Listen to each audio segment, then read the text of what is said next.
इस वीडियो को पूरा देखो। आज ही आपके जीवन से सारी परेशानी खत्म होगी और चैनल को सब्सक्राइब और वीडियो को लाइक है करें। और घमंडियों को नीचे गिरता है। आप जब भी किसी को देख रहे हैं ना, कोई प्रभु में बढ़ रहा है, सिंपल रीजन है, वो नम्र हुआ है। और कभी भी आप किसको देख रहे हैं वो स्पिरिचुअली डाउन हुआ है, सिंपल, उसने कहां ना कहां अपने बारे में अपनी इमेज चेंज की है।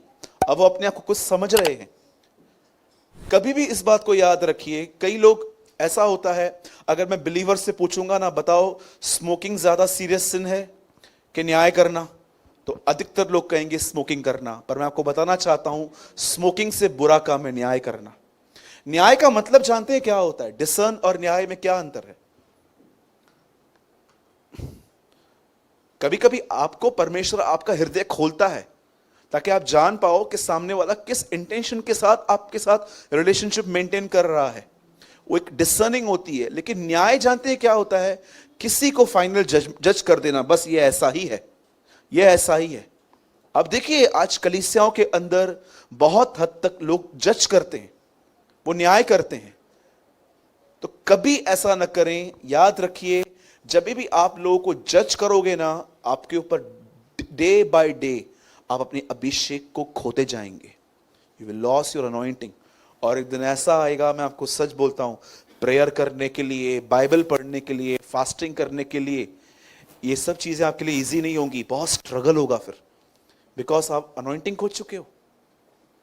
आपको लगता है खुदा हमें ऐसी चीजें देगा जिसमें हम स्ट्रगल करेंगे सारा दिन बैठ के? अरे वो तो दिल से होती हैं, पर क्यों कुछ लोगों के लिए वो बहुत स्ट्रगल से भरी हुई हैं। सिंपल, आपने पास्ट में कुछ ऐसा किया है जिसकी वजह से आपका अभिषेक चला गया है और अब आपके लिए हर चीज स्ट्रगल से भरी हुई है। लेकिन इस बात को भी याद रखिए, परमेश्वर चीजों को लौटाता भी है, लेकिन वो चाहता है कि आप उन लेसन्स को याद रखो जो उसने आपको दिए। हमेशा प्रभु याद करना, अगर वो लेता है तो वो देगा भी।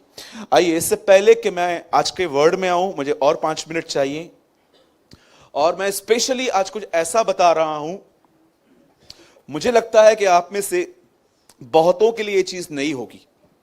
It's totally new. सब शांत हो जाओ। Now listen very carefully. मैं उसको छोड़ दे बेटा। Listen very carefully. बाइबल मुकद्दस ऐसा बताती है कि जब खुदा ने इंसान को 6वें दिन बनाया तो उसने उसको एक अदन की वाटिका नाम की जगह पे रख दिया। ओके? अदन की वाटिका में रखने के बाद लिखा है, परमेश्वर हर जानवर को उसके पास ले आया, पर उसने क्या देखा? आदम किसी से भी मेल नहीं खाता। ना उसका मन हाथी में लगता है, ना उसका मन घोड़े में लगता है, ना उसका मन कुत्ते में लगता है, ना बिल्ली में लगता है।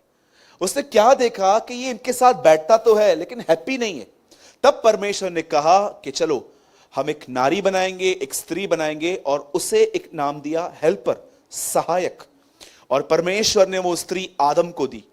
और उसके बाद लिखा गया है, उन दोनों को अदन की वाटिका में रखने के बाद डेविल ने बहुत अच्छे से स्टडी की थी कि परमेश्वर की कमजोरी क्या है? आदम। वो हर दिन उससे मिलने के लिए आता है क्योंकि वो उससे प्रेम करता है। और उसने क्या किया? उसने आदम के बगीचे में आके वहां पर हवा से बातें की। जैसे हवा ने फल खाया और आदम को कॉल किया कि तू भी खा, उन दोनों ने वो खाया। क्या आपने ये ऑब्जर्व किया? जैसे उन्होंने फल खाया, जैसे उन्होंने फल खाया, उसके बाद नेक्स्ट थिंग उनके लिए क्या लिखी है? वो कहां छुप गए? पेड़ के। अब मैं आपसे पूछना चाहता हूं, वो पेड़ के पीछे क्यों छुप गए? ऐसा उनके दिमाग में क्या चल रहा था कि उन्होंने डिसाइड किया कि अब हम खुले में नहीं रहेंगे, चल कहीं छुप जाते हैं।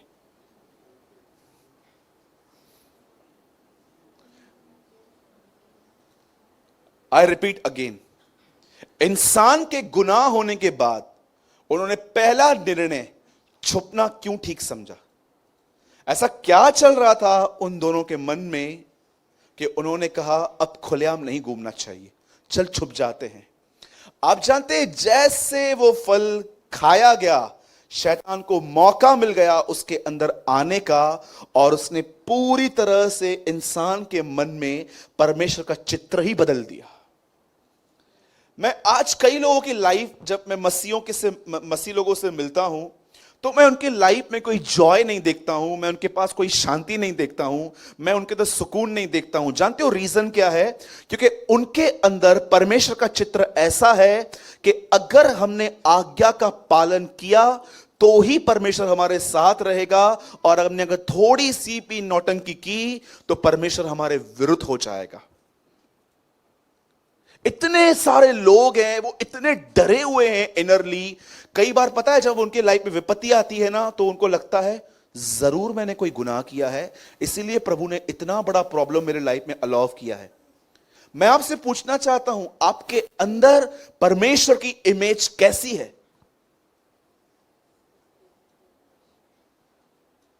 वो परमेश्वर जो सिर्फ और सिर्फ आपसे पवित्र होने की ही मांग करता है, सिर्फ आपको यही कहता है तू और अच्छा कर सकता था, और सुधर, तू अभी भी बुरा है।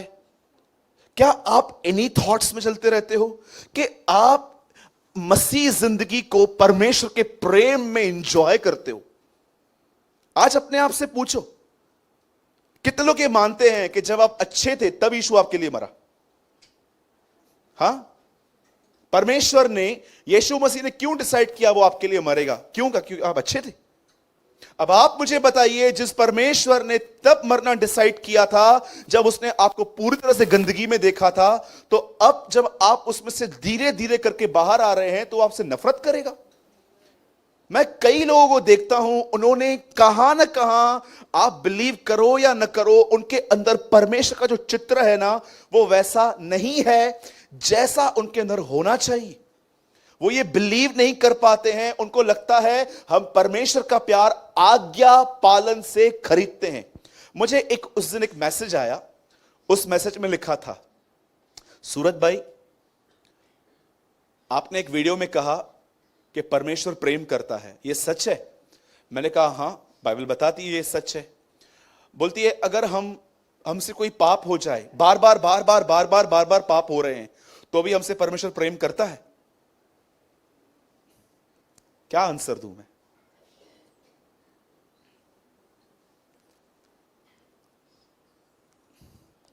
बोला एक ही गलती 100 बार कर रही हूं मैं, उसके बाद भी प्रभु मुझसे प्यार करता है? मैंने कहा यस, वो करता है, यस वो करता है। जानते हो क्यों करता है?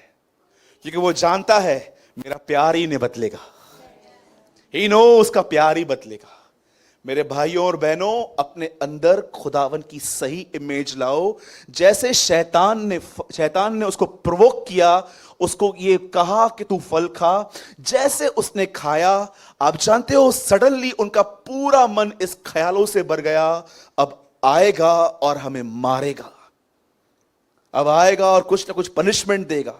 जबकि आप देखो तो परमेश्वर पनिश करने नहीं, परमेश्वर रिलेशनशिप को स्टोर करने आया था। How many know? कितनों की बात जानते हैं? जब परमेश्वर आया तो उसने क्या कहा? आदम तू कहां है? कि उसने ये कहा इधर आ, इधर आ, तू है किधर? इधर आ। कितने लोग हैं जो बाइबल पढ़ते हैं आराम से? क्या लिखा है? जब परमेश्वर वहां पर आया तो उसने क्या कहा? आदम तू कहां है? कि उसने ये कहा निकल बाहर, मैं तेरे को नहीं छोड़ूंगा आज। उसके बाद देखो आदम कहता है मैंने तेरी वाणी सुनी, मैं डर गया था। क्यों डरा तू? क्या जो तूने फल खाया, जो मैंने फल मना किया था, तूने वो खा लिया?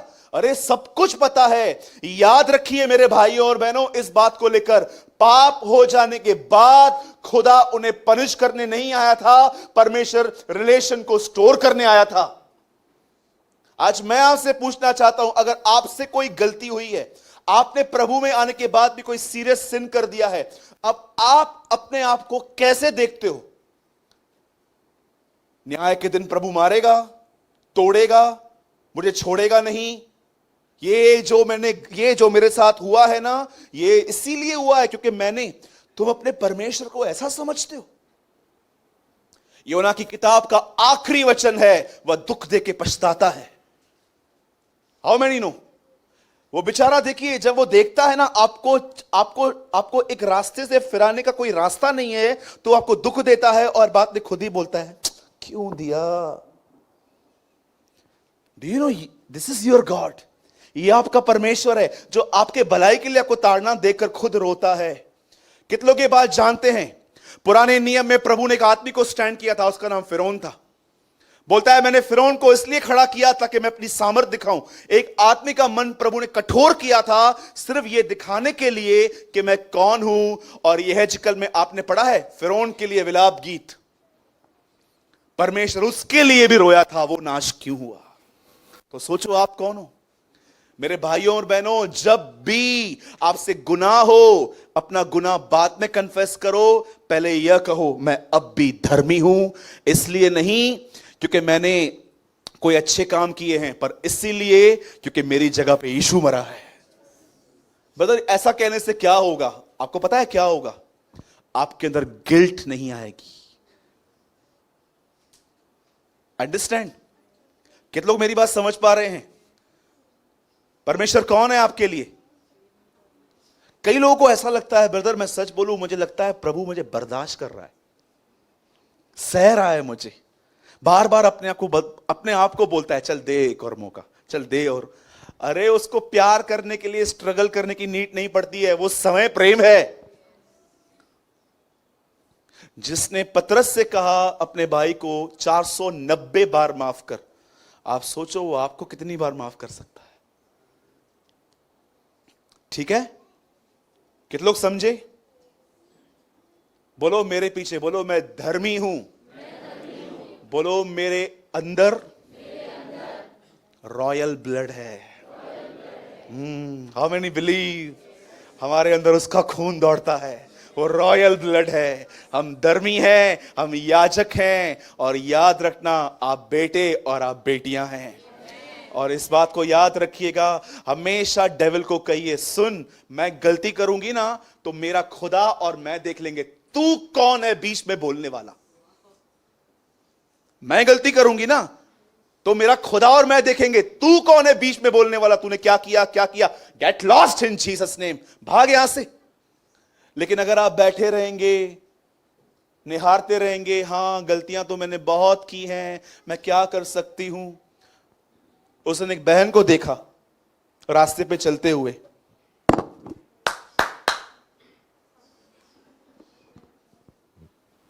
आप बिलीव करेंगे वो एक मसीह बहन है।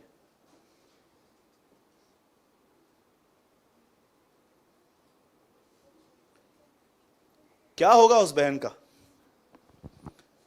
मैं आपको यह कहना चाहता हूं, यदि आप परमेश्वर के सामने जाएं, वो आपको भी बदलेगा। He will change you। ठीक है, हम वचन में आए।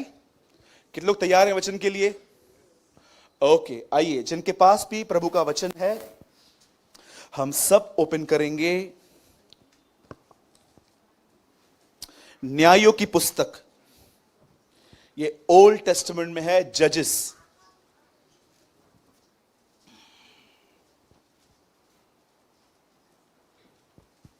जिनके पास भी प्रभु का वचन है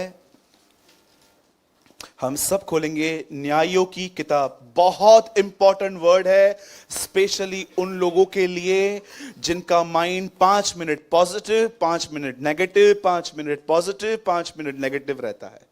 उनके लिए आज बहुत अच्छा वचन है। अगर आप ऐसे लोग हैं जो आप देखते हैं कि ब्रदर पता नहीं मेरी लाइफ ही पता नहीं क्या है, वो कभी कभी वो पतंग होता है ना, पतंग उसका धागा कैसे रहता है, पता मेरा लाइफ ही ऐसा है।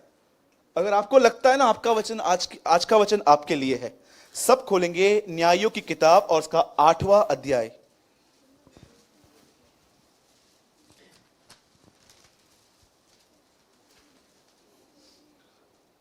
चौदह का 8वां वचन,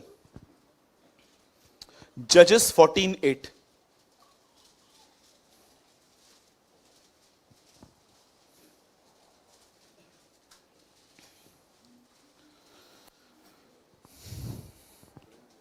जिनके पास बाइबल है आप सब अपनी बाइबल में खोलें, और जिसके पास नहीं है आप प्रोजेक्टर पे पढ़ सकते हैं। कुछ दिनों के बीतने पर वह उसे लाने को लौट चला। और उस सिंह की लोथ देखने के लिए मार्ग से मुड़ गया तो क्या देखा कि सिंह की लोथ में मधुमक्खियों का एक झुंड और मधु भी है।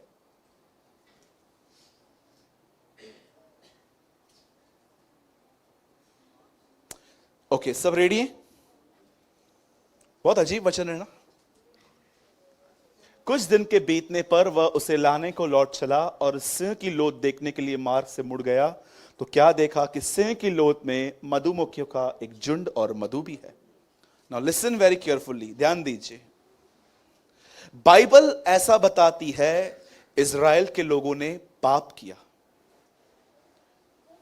और परमेश्वर ने उन्हें 40 साल तक उन्हें एक गुलामी में रख दिया और 40 साल के बाद परमेश्वर ने डिसाइड किया कि अब वो इन लोगों को छुड़ाएगा और परमेश्वर ने अपनी योजना एक बहन पे प्रकट की और उस बहन के पास एक दूत आया। बाइबल स्वर्गदूत नहीं कहती, द बाइबल से दूत। वो उसके पास आया और कहता है, सुन, तुझे आज तक बच्चा नहीं हुआ था लेकिन अब तुझे एक बेटा पैदा होगा और तू इस बेटे पे कभी उस तरह मत फेरना और ये बच्चा कभी शराब नहीं पिएगा क्योंकि ये नाजीर कहलाएगा। और बाइबल ऐसा बताती है जब इस बहन को ये बताया गया कि वह परमेश्वर उसे एक बेटा देगा तो बाइबल बताती है ये दूत था। आप जानते हैं बाइबल के अंदर उस व्यक्ति को दूत कहा गया है, स्वर्गदूत नहीं कहा गया है। और जब उसने अपने पति को जाके बताया, सुनो ऐसा हुआ, मैंने एक जगह पे एक दूत को देखा, उससे मुझसे बातें की वगैरह वगैरह, और उसके पति को इस बात पे बिलीव ही नहीं हुआ। उसने कहा एक काम कर, उस दूत को, परमेश्वर को बोल कि वो दूत अगर तेरी ओर से है तो वो दोबारा आए। और जानते हैं उस समय क्या हुआ? वो दूत वापस उस बहन के पास आया और वो जल्दी से जाके अपने पति को बुला के लेकर आई। उसके पति ने भी उससे मुलाकात की और सब कंफर्म किया कि एक बेटा पैदा होने वाला है। और जानते हैं उससे पूछा गया, तू कौन है, तेरा नाम क्या है? तब उसने अपना नाम जानते हैं क्या बताया? माय नेम इज अद्भुत। मेरा नाम अद्भुत है। कितने लोग ये देख पा रहे हैं? Jesus in Old Testament. Do you know, Yeshu Masih है, क्योंकि एक वही है जो अद्भुत कहलाता है। कोई स्वर्गदूत परमेश्वर की महिमा नहीं चुरा सकता। बाइबल के इतिहास में जब भी स्वर्गदूतों के सामने लोग झुके, स्वर्गदूतों ने उनको उठाया और कहा हमारी महिमा न करो। लेकिन इस व्यक्ति ने अपना नाम जानते क्या बताया? मैं अद्भुत हूं। Jesus in Old testament. और यीशु मसीह उससे मिलने के लिए आया। और बाइबल बताती है ये लेडी प्रेग्नेंट हुई और उसने एक बच्चे को जन्म दिया। और जानते हैं इस बच्चे का नाम उन्होंने रखा शिमशोन। सब शांत हो जाओ। और बाइबल बताती है कि उसका जो नाम रखा गया वो था शिमशोन। और आप जानते हैं जब शिमशोन बड़ा हुआ तो उसे एक ऐसी लड़की से प्यार हो गया जो फिलिस्तीनी थी, जो उनकी जाति की नहीं थी। और आप जानते हैं जैसे उसने अपने माँ बाप को कहा कि मुझे इस लड़की से प्यार हो गया है, मुझे इससे शादी करनी है, पहले तो उसके माँ बाप ने उसको मना किया कि तू ये न कर। क्या हमारी जाति में कोई लड़की नहीं है कि तू वहां से जाकर लेकर आया है? लेकिन ये लड़का नहीं माना और इसने अपने माँ बाप को कहा मेरे साथ चलो।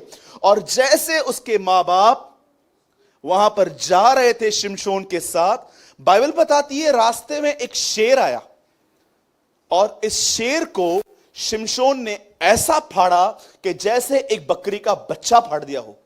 और जब वो वहां से मिलकर वापस आ रहा था तब लिखा है कुछ दिन के बीतने पर वह उसे लाने को लौट चला और उस सिंह की लोथ को देखने के लिए मार्ग से मुड़ गया तो क्या देखा कि सिंह की लोथ में मधुमक्खियों का एक झुंड और मधु भी है। क्या परमेश्वर दर्शाना चाह रहा था? कुरिन्थियों की कलीसिया में ऐसा लिखा गया है, जो बातें उन पर पड़ी वो तुम्हारे दृष्टांतों के लिए पड़ी हैं, कि परमेश्वर तुम्हें कुछ शिक्षा दे रहा था। आप में से कितने लोग ये बात जानते हैं? पहला पतरस के अंदर शैतान को एक गरजने वाले शेर के समान बताया गया है और लिखा गया है ध्यान दो और सचेत रहो, क्योंकि तुम्हारा विरोधी शैतान गरजने वाले शेर के समान खड़ा है कि कब किसको फाड़ खाए। आप कैसे जानेंगे, आपको कैसे मालूम पड़ेगा? क्या आपका कोई ऐसा अनुभव रहा है पास्ट में कि शैतान ने आपको फाड़ खाया था कोई टाइम पे? आप जानते हैं शैतान के फाड़ने का मतलब क्या है? वो आपको स्ट्रेस दे दे के टेंशन दे के वो आपकी लाइफ ऐसे बना देता है, आपके अंदर से विश्वास चला जाता है और आप यहां से लेके यहां तक सिर्फ टेंशन से भरे हुए रहते हो। इसे कहते हैं फाड़ खाना।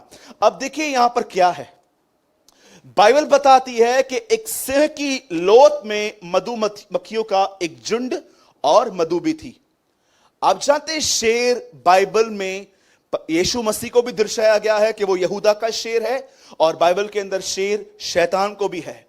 जब शिमशोन उससे लड़ने के लिए जा रहा था तो शिमशोन ने उसको फाड़ा और फिर उसके अंदर मधुमक्खियों का एक आगे चल के दिखाई दिया।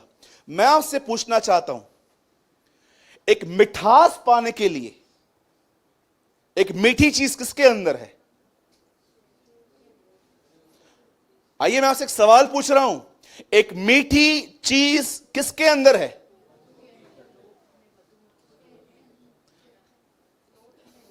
लोथ के अंदर है। कितने लोग एक मीठी जिंदगी जीना चाहते हैं? हाथ उठाइए। मैं जीना चाहता हूं तो पहले शैतान को फाड़ना सीखिए।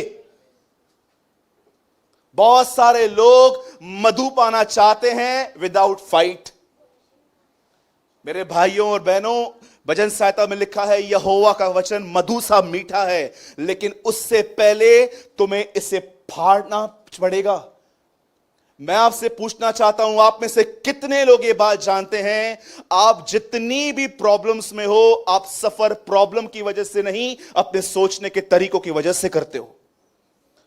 फिर से कहूं, आप में से जितने भी लोगों के पास प्रॉब्लम है, फाइनेंशियल प्रॉब्लम है, फिजिकल प्रॉब्लम है, कोई और प्रॉब्लम है, याद रखना आप अपनी प्रॉब्लम की वजह से सफर नहीं करते।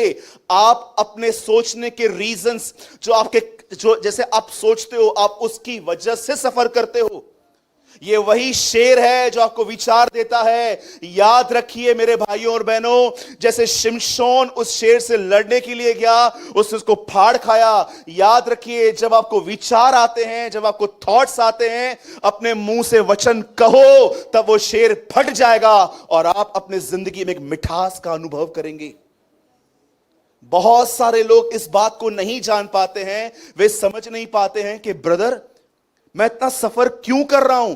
मैं फिर से कहता हूं, मैंने पहले भी कहा, मैं फिर से कहता हूं, आप सफर, आप तकलीफ, आपके पास जो प्रॉब्लम है, चाहे वो गरीबी हो, चाहे वो बीमारी हो, चाहे आपके ऊपर लोन हो, चाहे आपके ऊपर कोई भी प्रॉब्लम हो, आप अपनी तकलीफों की वजह से सफर नहीं कर रहे हैं। आप उन तकलीफों में किस तरह सोच रहे हैं, इसकी वजह से सफर करते हैं। इसीलिए बाइबल बताती है कि सबसे अधिक अपने मन की रक्षा कर। आपको पता है, आप यहां पर जो भी सोच रहे हो, ये पूरे आपके बॉडी पे इफेक्ट करता है। तो ब्रदर रास्ता क्या है? शेर को फाड़ना सीखो। उसे फाड़ना कोई बड़ी बात नहीं है। आपको सिर्फ पवित्र आत्मा से भर के वचन कहना है और वो फट जाएगा, क्योंकि ये लॉ है। शैतान, याद रखिए, न शैतान नरक में रहता है, न शैतान पृथ्वी पे रहता है। शैतान सिर्फ वहां रहता है जहां वचन नहीं है। फिर से कहूं, न शैतान नरक में है, न शैतान पृथ्वी पर है। शैतान सिर्फ वहां रहेगा जहां वचन नहीं है। जब दुष्ट आत्मा वहां से आती है, तब उस घर को सजा सजाया पाती है, तो कहती है चलो उस घर के अंदर वापस। आज मैं आपसे पूछना चाहता हूं, यहां पर सफर कर रहे हो कि अपने मुंह से वचन कह रहे हो? एक व्यक्ति जब वो जा रहा था तो उसने क्या देखा कि एक शेर आ रहा है, उसने उसको फाड़ के रख दिया। और जब वही व्यक्ति वापस जा रहा था तो उसने क्या देखा कि उसके अंदर एक मधुमक्खियों का एक छट्टा है और उसमें मधु पड़ी हुई है। क्यों परमेश्वर ने शेर के अंदर वहां पर यह रखा? सिर्फ आपको समझाने के लिए कि अगर आप चाहते हैं कि आपके लाइफ में एक मिठास आए, आपके स्वभाव में, आपके विचारों के अंदर फ्रेशनेस आए, तो उस शेर से लड़ना सीखो। मैं आपको सच कहता हूं, आज भी आप बिलीव करो या नहीं, ये सच है, अधिकतर लोग जब वो कलीसिया में आते हैं, आराधना में वो बहुत इंजॉय करते हैं, वर्शिप में वो इंजॉय करते हैं, लेकिन ये खुमार, सुनिए फिर से, बोलिए खुमार। जैसे लोग ड्रिंक करते हैं, कैसे 1.5-2 घंटे हिलते रहते हैं, कुछ भी बोलते रहते हैं, वो खुमार 1.5-2 घंटे तक यहां रहता है। आप जानते हो बहुत सारे विश्वासी जो यहां पर आते हैं, प्रभु की बड़ाई करते हैं, प्रभु की आराधना करते हैं, पर ये खुमार कि वो मेरे साथ है, वो मुझसे प्यार करता है, ये 2 घंटे ही चलता है। सुबह उठ के पिक्चर ही कुछ और रहती है। जानते हो क्यों? क्योंकि तुमने लड़ना नहीं सीखा है। अगर तुम चाहते हो कि तुम्हें मधुमक्खी जो मधु है जो मिले, तो जानते हो तुम्हें क्या करना चाहिए? हमारी लड़ाई मांस और लहू से नहीं है। आपको हाथ नहीं उठाने, आपको अपने मुंह से परमेश्वर का वचन कहना है। अब मैं आपसे एक सवाल पूछता हूं, सब यहां देखिए, कितने लोग इस बात के साथ एग्री हैं? अगर आप नहीं हो तो प्लीज हाथ मत उठाना। क्या आप ये एग्री करते हो? हम अपने लाइफ में जो सफर करते हैं वो तकलीफों की वजह से नहीं करते, वो सिर्फ अपने मनोवृत्ति, हमारी थिंकिंग की वजह से करते हैं। मैं आपको एग्जांपल देता हूं, सब ध्यान दीजिए। जब शाऊल ने गोलियत को देखा तो ऐसा लिखा गया है, उसका